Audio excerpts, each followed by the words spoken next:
बिहार के जो कहावत पे आधारित जो निबंध पूछे जाते हैं उसके मैंने कुछ डायमेंशंस निकाले हैं।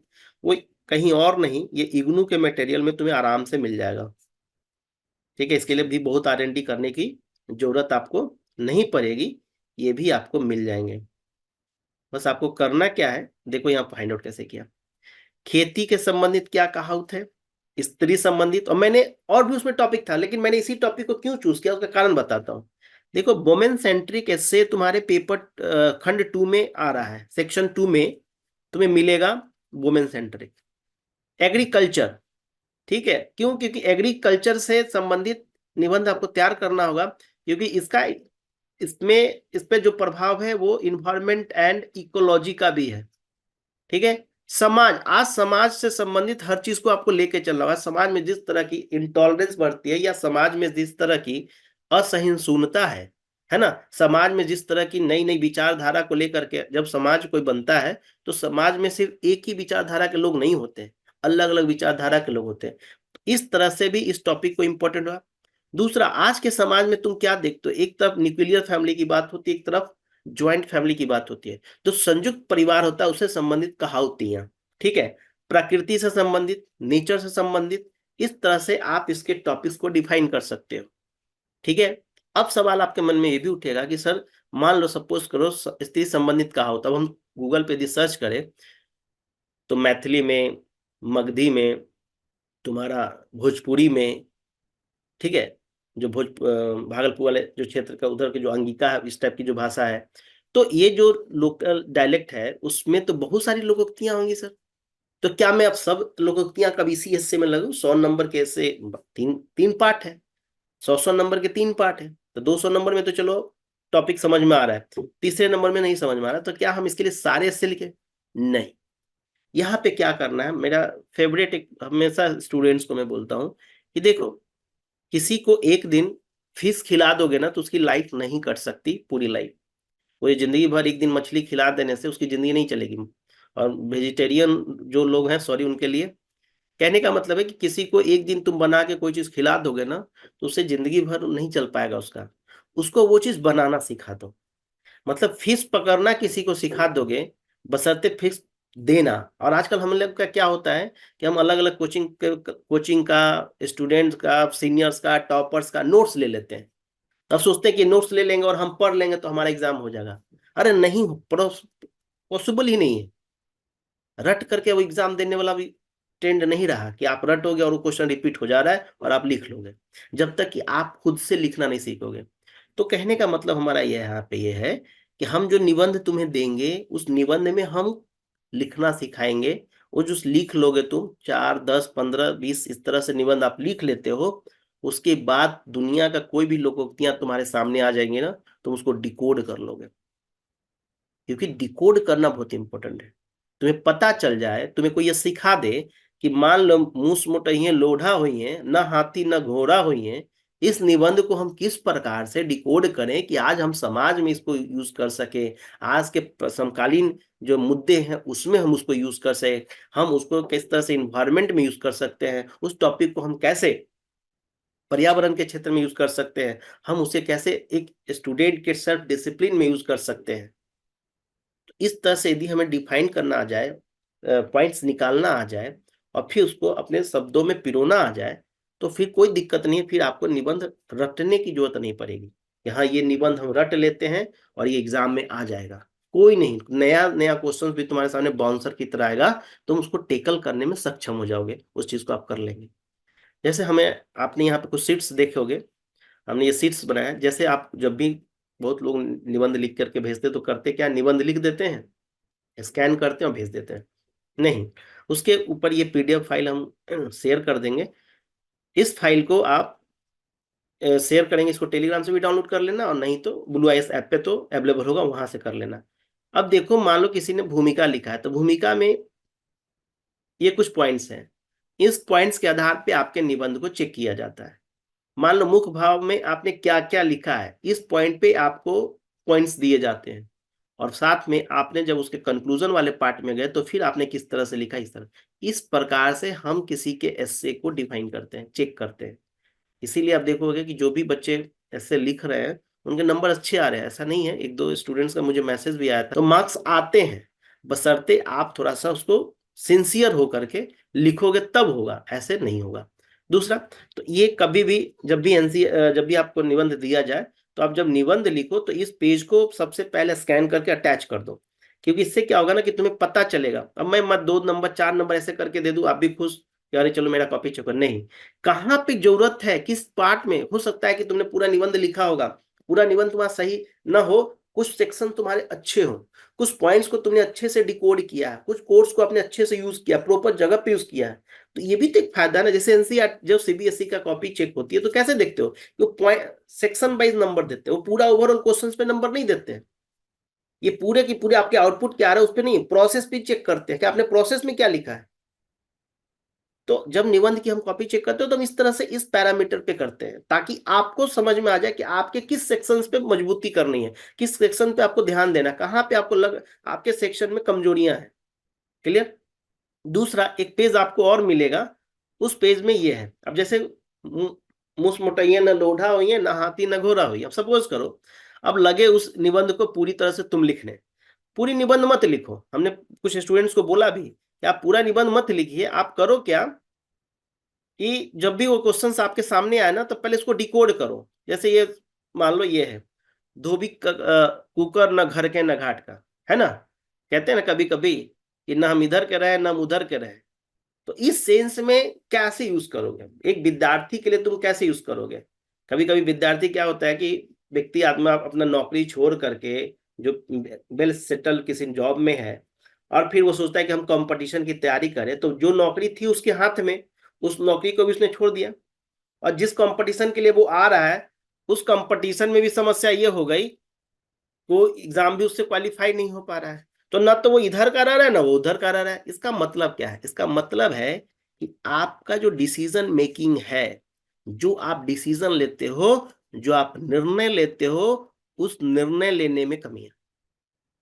व्यक्ति का निर्णयन से संबंधित ये निबंध चलेगा कि आपका डिसीजन कैसा है।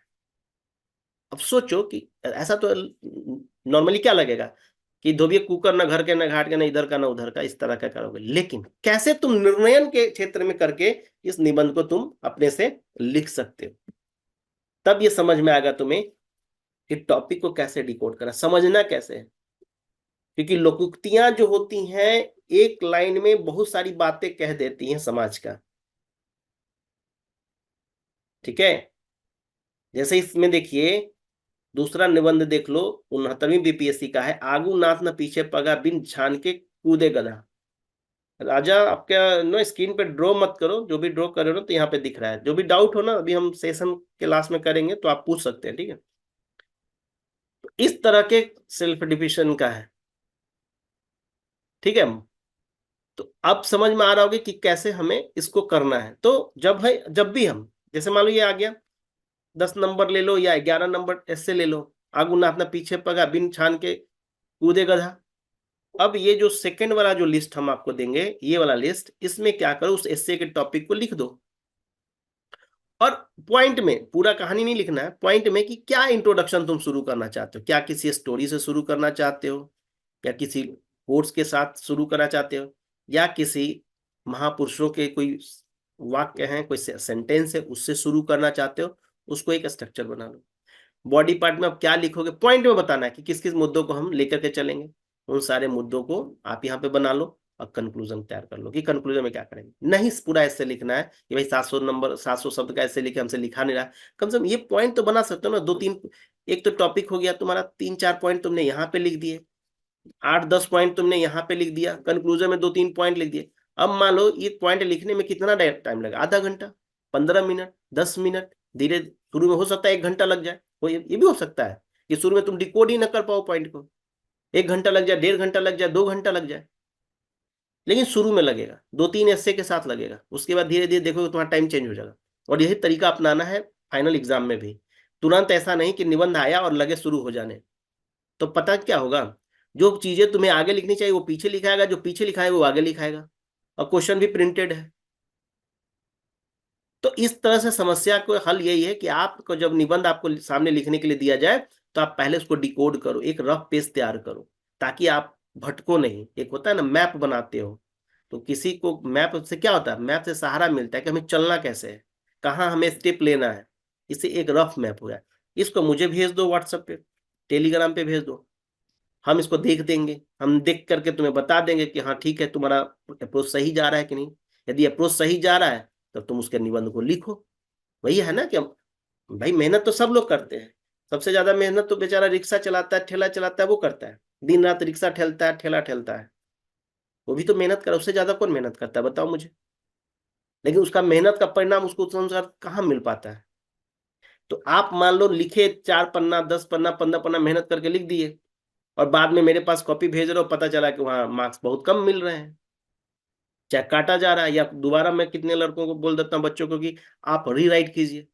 तो हमें यदि कोई पहले बता दे कि देखो भाई तुम्हारे तुमने जो एस्से लिखा है उसका जो अप्रोच है वो अप्रोच गलत है, उस अप्रोच को ऐसे फॉलो करो, या तुमने जो अप्रोच लिया है वो अप्रोच तुम्हारा सही है, तो तुम्हारा समय बचेगा।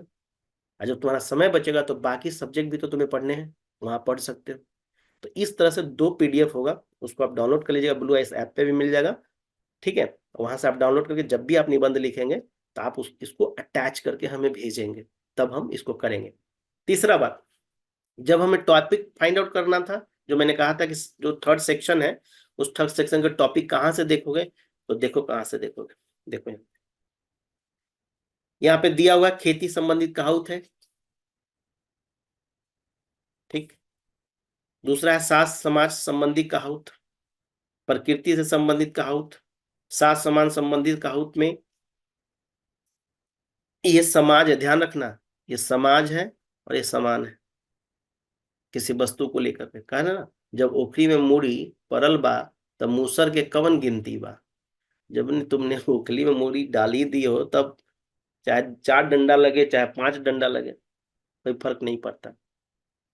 ठीक है, तो इस तरह से टॉपिक होगा। दूसरा, पशु पक्षी, जिसको हम बोले कि इन्वायरमेंट से जोड़ दो, बहुत सारा है, इसी में से एक देखो पूछा भी है बीपीएससी ने, मूस मुटैया लोढ़ा भई हुई है। तो इस तरह से तुम्हें बहुत सारे टॉपिक्स मिलेंगे। ठीक है, हेल्थ से जोड़ सकते हो, यदि स्वास्थ्य से संबंधित है तो शरीर के विभिन्न अंग संबंधित। अब हम पूरा बैठेंगे थोड़े ना पढ़ने के लिए, किसी एक दो को भी लिख लेंगे ना तो आगे लिखा जाएगा। क्लियर। तो इसको या तो हेल्थ सेक्शन से जोड़ो, या किसी की कमियां दिखाने के लिए यहाँ पे वो भी है।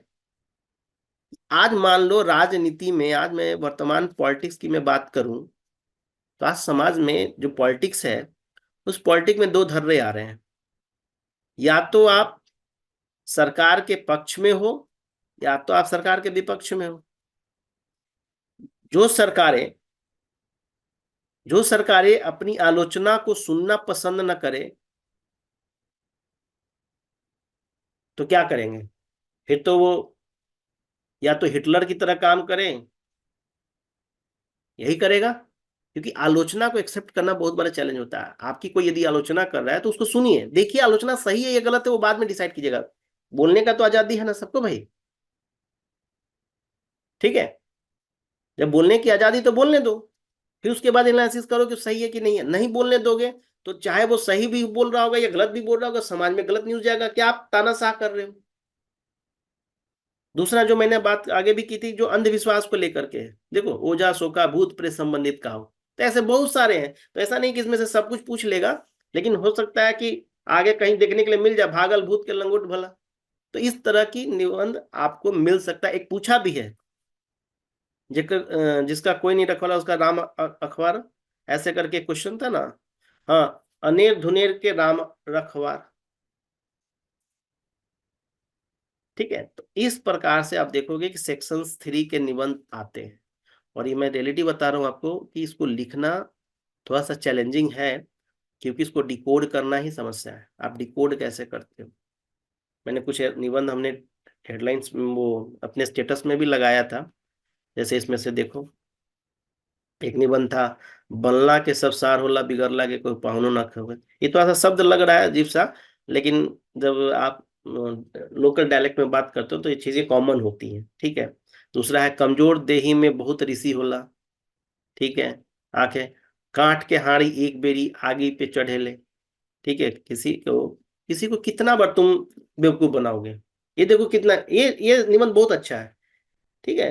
कितना बार किसी को तुम बेवकूफ बनाओ, एक बार बनाओगे ना बेवकूफ। यदि सेम व्यक्ति आपको एक बार बेवकूफ बनाता है, उसी व्यक्ति से आप दोबारा बेवकूफ बनते हो, तो उससे तब तो आपसे बड़ा मूर्ख कोई नहीं है। कहते हैं ना कि एक ही इंसान एक ही गलती को बार बार करता है, तो उससे बड़ा मूर्ख कोई नहीं है। गलती हर किसी से होती है, एक बार हो सकती है, एक ही गलती बार बार नहीं होनी चाहिए।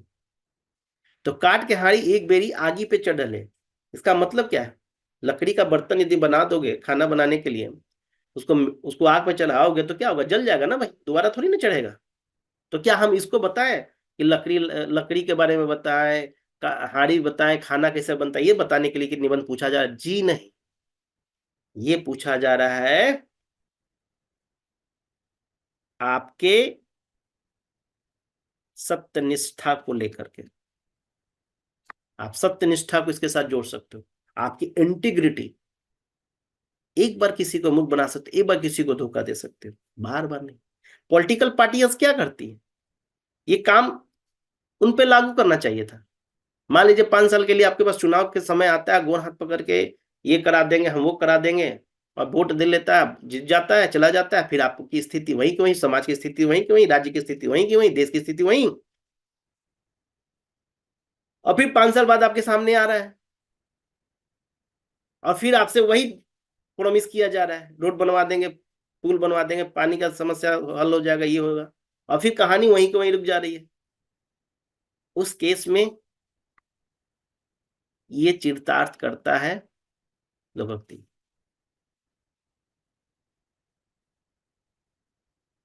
तो इस तरह के जो भी निबंध हो, उसको लिखना एक कला है, उसको कैसे हम डिस्कोड करते हैं। तो हम ज्यादा समय नहीं लेंगे तुम लोगों का, क्योंकि लगभग 40 मिनट्स का हो गया है। तो आगे के सेशन में हम बात करेंगे स्टेप बाय स्टेप कि कैसे लिखना है, कैसे भूमिका को शुरू करना है, कैसे इंट्रोडक्शन आप शुरू करोगे, कैसे बॉडी पार्ट्स को लिखोगे, कैसे कंक्लूजन को लेके आओगे, कैसे किसी निबंध में किसी स्टोरी को लेकर के हम चल सकते हैं आगे, या किसी लोकोक्तियों को, जो खास करके कोई लीडर्स हैं, कोई दार्शनिक है, उसकी कोर्स को लेकर के। तो इस तरह से कैसे हमें स्टेप बढ़ना है, किस तरह से पार्ट 1 वाला जो निबंध था, जिसमें करेंट अफेयर्स के से संबंधित था, उसके डेटा को हम कैसे कलेक्ट करें, कैसे हम कलेक्ट करें कि हम एग्जाम में लिख भी पाए। जैसे देखो पूरी की पूरी ये फिलोसफिकल टाइप का है, हम इतिहास निर्माता नहीं है, बल्कि हम इतिहास द्वारा निर्मित है। विचार जीवन का आधार है, कितना सिंपल सा लाइन है, एक लाइन में इसने पूछा कि विचार जीवन का आधार है। अब सोचो कि इस पे 700 शब्द लिखना है। निबंध is the mirror of your character, आपका कैरेक्टर का वो आईना है। आपकी सोच, आपके विचार क्या हैं, वो आपके निबंध में आपको दिखता है। इस पे 700 शब्द लिखने में लोगों की हालत खराब होगी, डाइवर्ट हो जाओगे। कभी कभी ऐसा होगा ना कि तुम लिख तो रहे हो, लेकिन same passage same message deliver हो रहा है again and again and again. 4 line, 4 पन्ना, 2 पन्ने के बाद फिर सेम चीज पे आ जाओगे, तुम्हें नया चीज दिखा ही नहीं रहा, कि सोच ही नहीं पाओगे कि इसमें लिखना कैसे है, जब तक उसको डिकोड नहीं करोगे। ये तो कोई दिक्कत नहीं है, ये तो करंट से जुड़ जाएगा कि कोविड के बाद बदलाव मांगती शिक्षा, ये तो कर लोगे तुम। लेकिन इस ऐसे को कैसे डिकोड? फुल्ली फिलोसफिकल है, फुल्ली दार्शनिक है,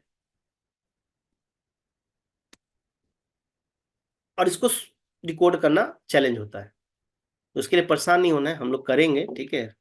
पहले भी करवाया हमने लोगों से, आपसे भी कराएंगे, और खुद आपसे खुद करवाएंगे। ऐसा नहीं, ये मत सोचना कि हम सारा चीज तुम्हें बना बनाया दे देंगे तुम्हारा एग्जाम होगा, नहीं। हमारा बस उद्देश्य यही है कि हम एक दिन किसी को खाना बना के ना खिलाएं, बल्कि उनको खाना बनाना सिखा दें। इसका मतलब कि आपको डिकोड करना सिखा दें, क्योंकि हो सकता है 10, 15, 20, 25 हम आपको सिखा दें, उसमें से रिपीट हो गया तो आपकी किस्मत अच्छी है, चलो रिपीट हो गया, नहीं हुआ, नया कुछ ऐसे आ गया, तो कैसे करोगे? ये सबसे इंपॉर्टेंट है ना, ठीक है। तो किसी को कुछ पूछना है या कुछ डाउट है तो पूछ सकते हैं, किसी को भी कुछ पूछना है पूछो। बाकी वीडियो रिकॉर्ड कर दिया हूँ, ये ऐप पे मिल जाएगा, आप वहां भी दोबारा देख सकते हैं। किसी को कोई डाउट नहीं है, मान के चलो मैं। No sir.